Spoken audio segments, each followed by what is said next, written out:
A casa repleta de amigos, paredes e pisos cobertos de bens. Ter um carro do último tipo e andar conforme der na cabeça. Ou pode até ser um cara que vive apertado, até mesmo dentro de um lotação, curtindo assim mesmo um fim de semana, ao andar conforme der na cabeça. Mas sempre será como folha no vento, e esperando o momento de cair. Você pode ter tudo aquilo que sonha,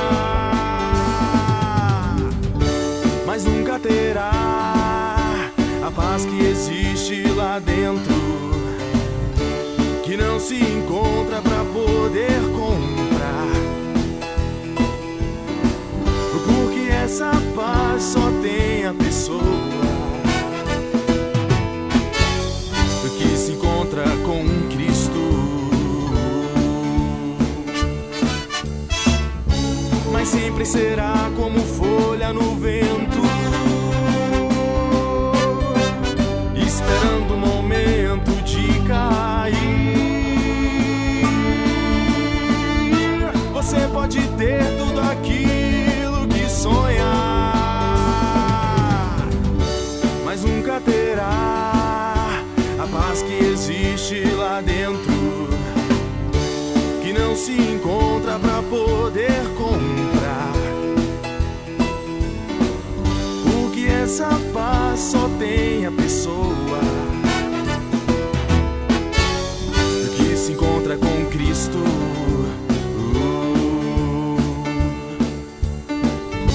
Mas sempre será como folha no vento, esperando o momento de cair. Você pode ter tudo aquilo que sonha, mas nunca terá a paz que existe lá dentro, que não se encontra pra poder comprar.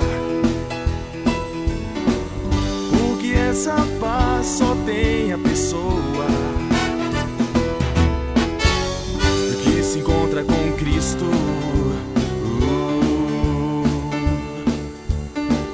que se encontra com Cristo.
Oi gente, como é que vocês estão? Eu tô morrendo de saudade de participar com vocês na hora do culto. Nossa gente, vocês não têm ideia a falta que eu tô sentindo, mas acredito que tudo isso que tá acontecendo, Deus tem um propósito e logo logo nós vamos nos ver. Agora eu quero que vocês abram uma Bíblia, por favor, lá em Deuteronômio 8. Eu vou ler a partir do 1 até o 8. Obedeçam cuidadosamente a todos os mandamentos que hoje lhes dou. Assim, vocês viverão e se multiplicarão, e entrarão e tomarão posse da terra que o Senhor jurou dar aos seus antepassados. Lembre-se de como o Senhor, seu Deus, os guiou pelo deserto esses 40 anos, humilhando e pondo à prova o seu caráter, para ver se vocês obedeceriam ou não aos seus mandamentos. Sim, ele os humilhou, permitindo que tivesse fome, e em seguida ele os sustentou com maná, um alimento que nem vocês, nem seus antepassados conheciam, a fim de lhe ensinar que as pessoas não vivem só de pão, mas de toda a palavra vem da boca do Senhor. Ao longo de todos esses 40 anos, suas roupas não se gastaram e seus pés não incharam nem criaram bolhas. Pense nisso, assim como o pai disciplina o filho, também o Senhor, seu Deus, disciplina vocês para o seu próprio bem. Portanto, obedeça aos mandamentos do Senhor e seu Deus, andando em seus caminhos e temendo a Ele. Pois o Senhor, seu Deus, está levando vocês para uma terra boa, com riachos, tanques de água, com fontes que jorram nos vales e colinas, e em terra de trigo e cevada, com vinhedos, figueiras e romãzeiras, como azeite e mel. Gente, assim como Moisés está falando para o povo lá de Israel, para confiar em Deus, que Ele tem nos sustentado desde o começo, vamos lembrar também agora que Deus tem nos sustentado. Vamos ter essa compreensão que Deus tem um propósito, que Ele está com a gente não está sozinho nessa. Vamos sempre confiar nele, que assim nossos corações estarão em paz, tá bom? Vamos orar agora? Senhor Deus amado Pai, eu venho te pedir aqui, o Pai, que dê descanso em nossos corações, ó Pai. Muitas vezes nós ficamos aflitos com tudo que está acontecendo, Pai, no nosso país, no mundo inteiro, Pai. E às vezes dá vontade de ficar deitada, chorando, que parece que nunca vai acabar, Pai. Mas é como que Moisés lá na Bíblia falou, Deus, que o Senhor tem cuidado, tem sustentado aquele povo, e eu sei que o Senhor também vai nos sustentar aqui nesse momento, ó Pai. Então, Pai, por favor, cuida de todos nós, ó Pai. Cuida do nosso país, ó Pai, porque tem hospitais que estão sem médicos, não tem leitos e pessoas estão morrendo, mas nós cremos, Pai. Eu creio que o Senhor está cuidando de tudo, Pai. E não vamos deixar tudo isso nos abalar, Pai. Vamos manter firmes e fortes, Pai, porque o Senhor está conosco, Pai. E sabemos que o Senhor nunca vai nos abandonar, Pai. Porque eu sei que tudo no final vai dar certo, Pai. Então, cuida de nós, cuida do pessoal que está em casa, cuida dos idosos, Pai, que são mais fracos, Pai. Cuida dos médicos, Pai, que estão na linha de frente, Pai, que está lutando, Pai. Então, capacita cada um deles, Pai. Então, cuida de nós, Pai, porque o Senhor é o Deus Todo-Poderoso, Pai. É assim que eu te oro e te agradeço em nome de Jesus, Pai. Amém. Gente, agora nós vamos poder louvar a nosso Deus e vocês vão ter a oportunidade de dedicar os seus dízimos e suas ofertas.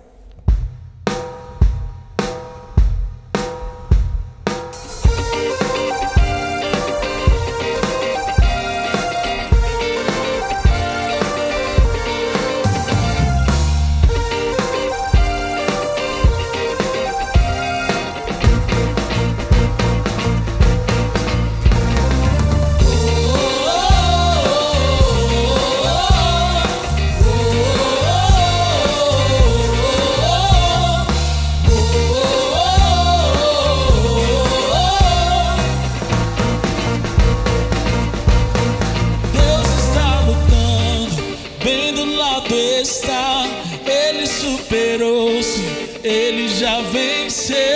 Não sou abalado, não serei movido. Deus está aqui. Nos limpou com sangue, deu-nos seu perdão. Ele superou-se, ele já venceu. Não sou abalado, não serei movido. Deus está aqui. Viverei, não morrerei, pois ressuscitou o meu Jesus. Ressuscitou e livre sou em nome de Jesus.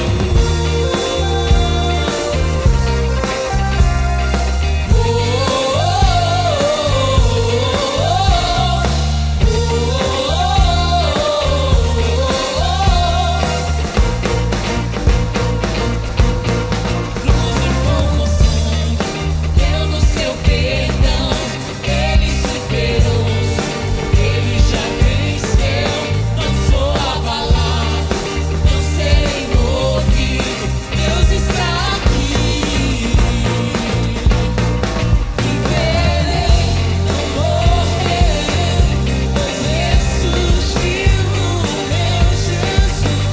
Ressuscitou e livre sou em nome de Jesus. Viverei,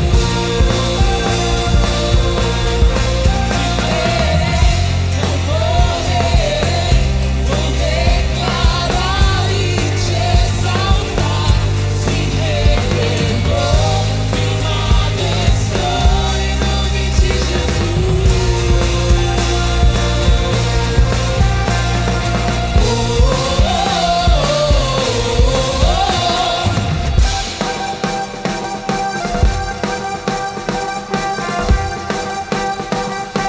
Declare que Deus está destruindo todas as trevas. Ele luta por nós, Ele é contigo. Declare isso, Deus está lutando. Deus está lutando, destruindo as trevas, clareando o reino. Quem pode detê-lo? Em nome de Cristo, o mal é vencido. E isso eu cantarei, cantarei. Deus está lutando, destruindo as trevas, clareando o reino. Quem pode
totalmente amável, totalmente digno, tão maravilhoso para mim.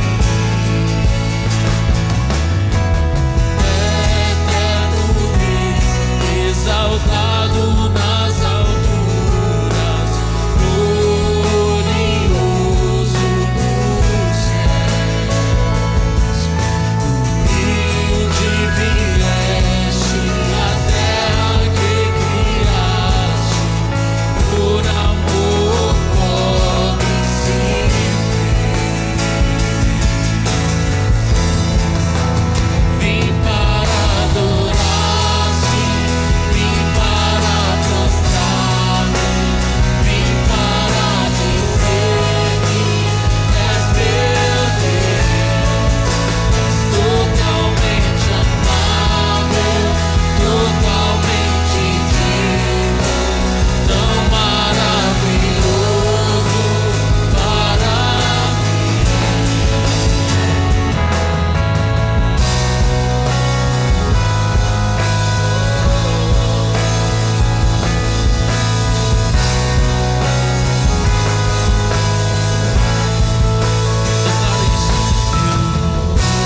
Nunca saberei o preço dos meus pecados lá na cruz. Eu nunca saberei o preço dos meus pecados lá na cruz.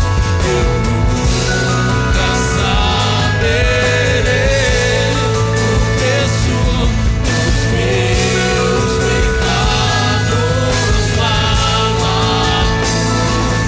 Eu nunca saberei o preço dos meus pecados lá na cruz. Vim para adorar-te, vim para prostrar-me, vim para dizer que és meu Deus. És totalmente amável, totalmente digno, tão maravilhoso para mim.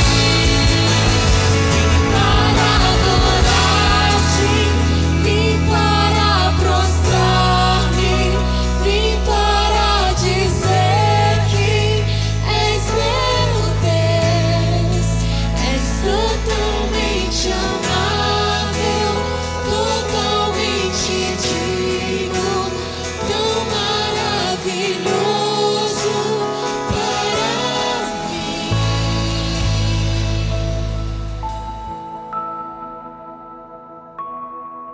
Olá, meus irmãos, graça e paz do Senhor Jesus. Que bênção de Deus estarmos juntos aqui mais uma vez, mais uma semana, compartilhando daquilo que Deus tem colocado em nosso coração com a Igreja do Senhor. Você aí na sua casa, é muito bom poder compartilhar com você desse momento tão aconchegante, tão especial para todos nós. Eu gostaria de convidar você para meditarmos juntos na Escritura Sagrada, aqui na primeira carta aos Coríntios, no capítulo 10. Você pode abrir aí com a sua família. Primeira carta aos Coríntios, capítulo 10.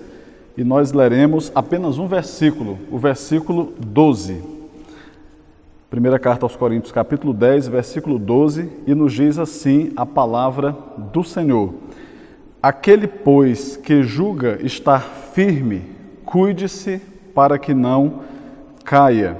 É muito comum, e você já deve ter passado por isso alguma vez, quando a gente vai fazer uma viagem de avião e a gente entra ali na aeronave, começamos a nos acomodar, e aí de repente vem uma aeromoça e ela começa a nos passar algumas instruções, começa a nos dizer coisas importantes em relação àquele voo, como é que vai funcionar, quanto tempo pode durar, para onde que a gente está indo, e passa também às vezes algumas dicas de segurança. Naquele momento que as dicas de segurança, recomendações de segurança são repassadas, eles costumam dizer uma frase que é meio que uma frase padrão para todos os voos, que nós devemos prestar atenção naquelas informações, mesmo que nós já sejamos passageiros frequentes. passageiros habituais.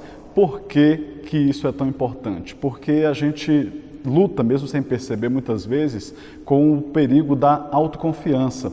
Quando a gente faz alguma coisa tantas vezes e de repente nós podemos nos acomodar, nós podemos pensar que realmente estamos livres de qualquer tipo de risco, de qualquer tipo de perigo.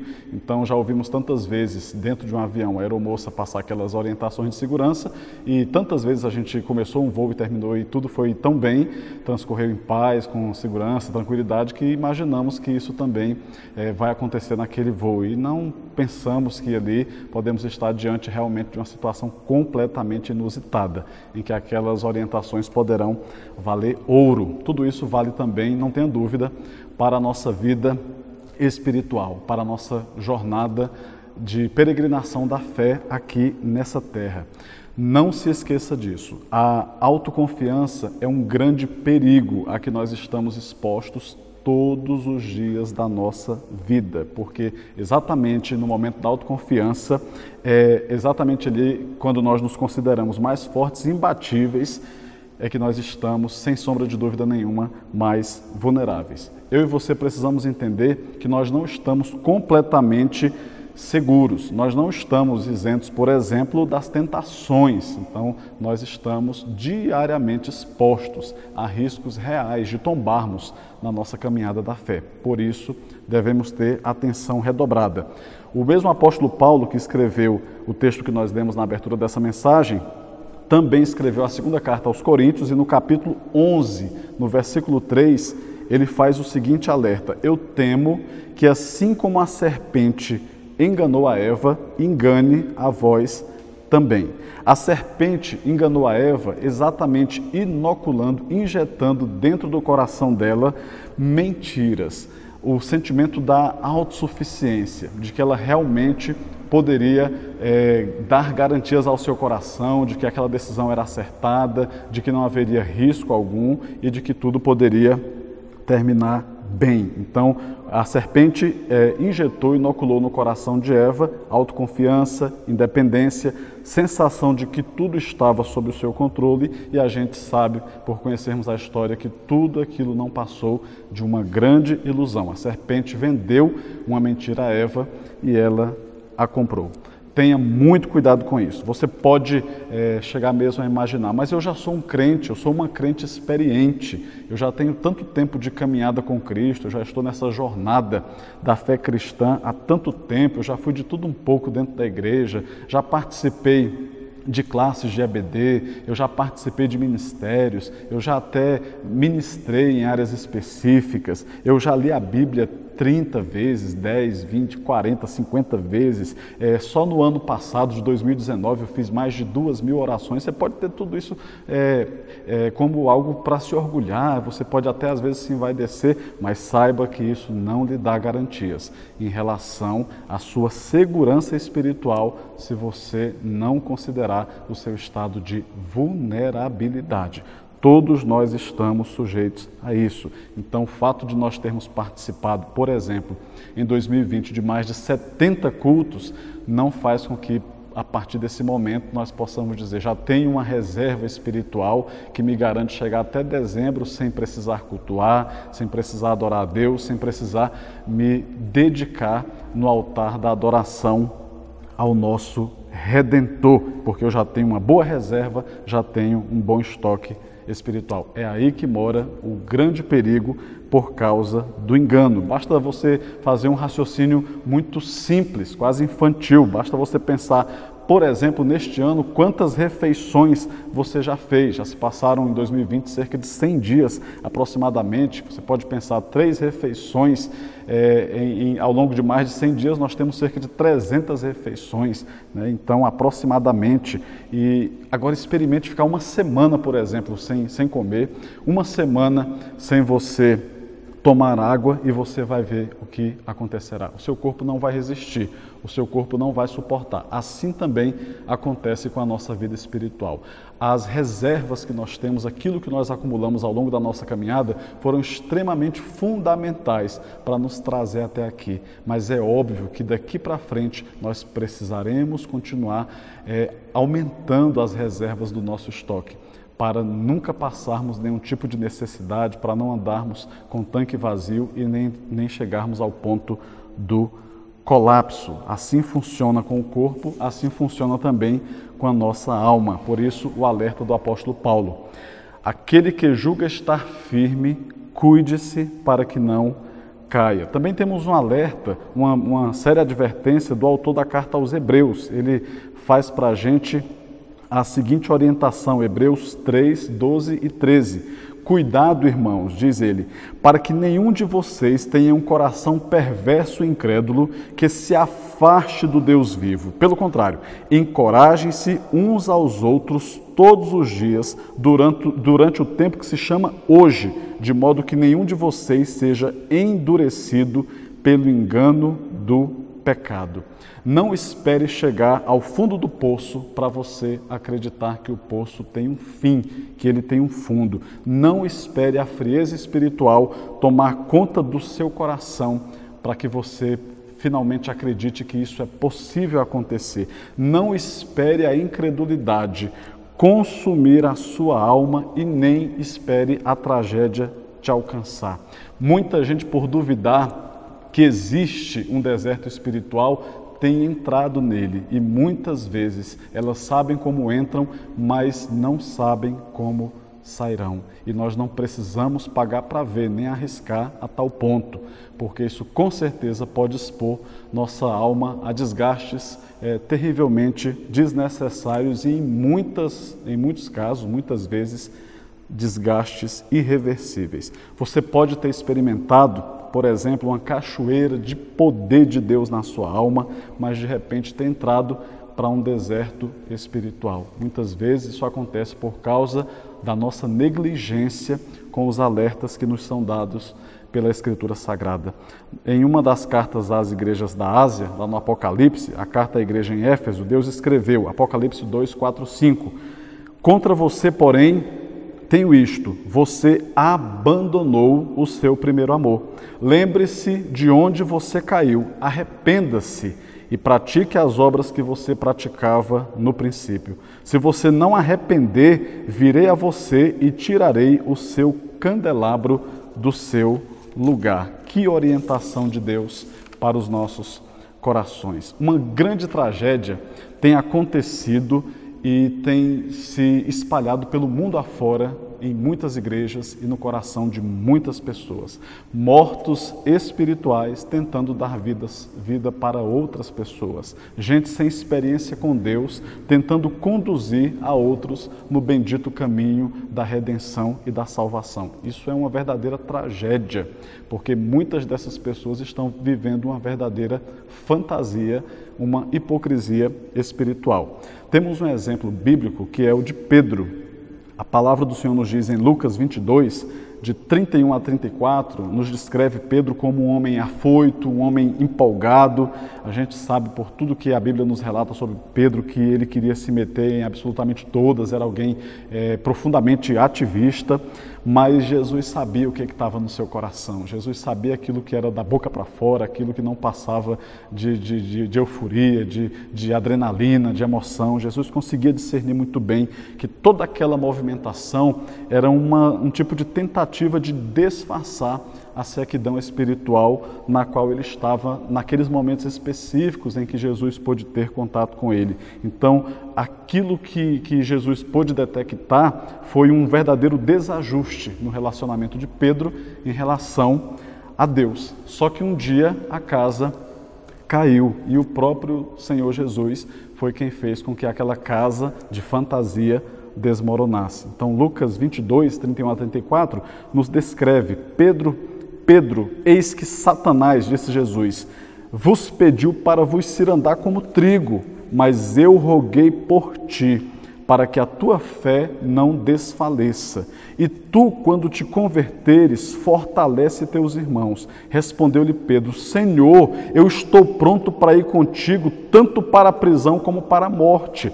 Tornou-lhe Jesus: digo-te, Pedro, que não cantará hoje o galo, até que antes 3 vezes tenha negado que me conhece. Veja que texto interessante. Tanto Mateus quanto Marcos, Lucas e João, registraram esse mesmo episódio. Foi algo tão impactante que chamou a atenção de todos e que Deus permitiu que por meio dos evangelhos sinóticos chegassem ao nosso conhecimento, à nossa compreensão. Lembrem-se do que alertou o autor da carta aos Hebreus. Tenham cuidado, meus irmãos, tenham cuidado para que nenhum de vocês tenha um perverso coração de incredulidade que vos afaste do Deus vivo. Pelo contrário, encorajem-se uns aos outros todos os dias, durante o tempo que se chama hoje, de modo que nenhum de vocês seja endurecido pelo pecado. Hebreus 3,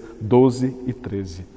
Tenha muito cuidado, esse é um alerta, é como aquelas placas de sinalização quando a gente está viajando e a gente vê um monte de placa de sinalização por aí. Eu vi algumas dessas na última viagem que eu fiz, inclusive vi uma que dizia assim, cuidado, curva perigosa, curva da morte. São placas de pessoas que já viram tragédias acontecerem, que talvez já passaram por alguma tragédia e que desejam chamar a nossa atenção para que não cometamos os mesmos vacilos e não caiamos nas mesmas armadilhas. Você vai pela estrada e você vê placas, por exemplo, dizendo não ultrapasse com faixa contínua. Em praticamente todas as estradas do Brasil, você vai ver esse tipo de alerta de orientação. Aí passa um feriadão, daqui a pouco vem um balanço da Polícia Rodoviária Federal dizendo quanta gente que morreu e quase sempre você vai ver que a maioria dos acidentes está relacionado com imprudência, com desobediência de regras básicas, regras simples do trânsito e de uma boa condução. Tudo isso tem uma grande similaridade com aquilo que acontece na nossa jornada espiritual. Quantas placas de sinalização, por exemplo, nós vemos na Bíblia, na Escritura Sagrada, dizendo para a gente, olha, tenha cuidado, sujeite-se a Deus, resista ao diabo e ele vai fugir de você. Quantas vezes nós vemos alertas como revistam-se de toda a armadura de Deus, sigam a paz com todos e a santificação sem a qual ninguém verá o Senhor. Fuja da aparência do mal, não se embriague com vinho, encha-se do Espírito Santo. São advertências claras para nós, mas que nós fazemos de conta que não estamos vendo. Quando pensa que não, de repente nós vamos ali e nos arrebentamos como fruto da nossa própria imprudência e desobediência a regras espirituais. Sempre temos os mesmos alertas, mas talvez cometemos o vacilo de pensar, mas eu já fiz isso tantas vezes e deu certo e terminou bem, por que agora terminaria mal? Não queira pagar para ver, porque você pode realmente colher fruto muito amargo e pagar o preço de sérias consequências na sua própria vida espiritual. Lembre-se do exemplo de Davi. Davi era um homem que teve profunda intimidade com Deus. A Bíblia nos mostra um Davi que já era poeta, já era guerreiro, que liderou poderosas nações, teve experiências tremendas com Deus, chegou a ser considerado, de acordo com 1 Samuel 13,14, como um homem segundo o coração de Deus, mas baixou a guarda e caiu. Não prestou atenção nas advertências e alertas que Deus lhe estava fazendo. Então eu volto a insistir, não espere a frieza espiritual chegar para você descobrir que ela realmente existe e que faz um mal danado para o nosso coração.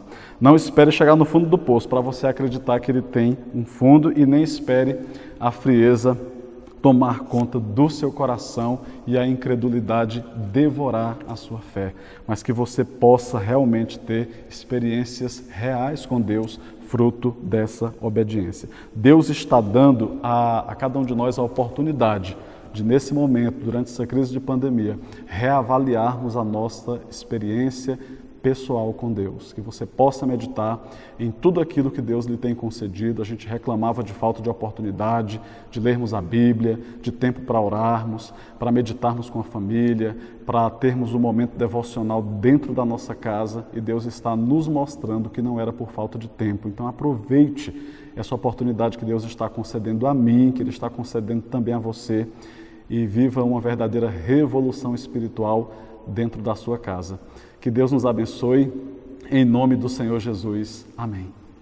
Eu gostaria de orar com você nesse momento. Senhor, nosso Deus e nosso Pai, obrigado, Senhor, pela Tua Palavra, porque a Tua Palavra ela alcança o nosso coração como uma flecha certeira e ela tem poder para fazer, ó Deus, coisas tremendas, aquilo que o Senhor mesmo já tem reservado para que ela faça. E assim nós te pedimos que a palavra que sai da tua boca e que, ó Deus, alcança o nosso coração, seja como a chuva que cai sobre a terra, que não volta para o céu sem que antes cumpra o propósito para o qual o Senhor a determinou. Que a tua palavra possa frutificar em nosso coração. Papai, que o Senhor nos ajude a observar a tua palavra com atenção e por ela sermos moldados, edificados e transformados. É a nossa oração em nome de Jesus. Amém.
Infelizmente, chegamos no final do nosso culto, infelizmente, né? Mas semana que vem tem mais, hein?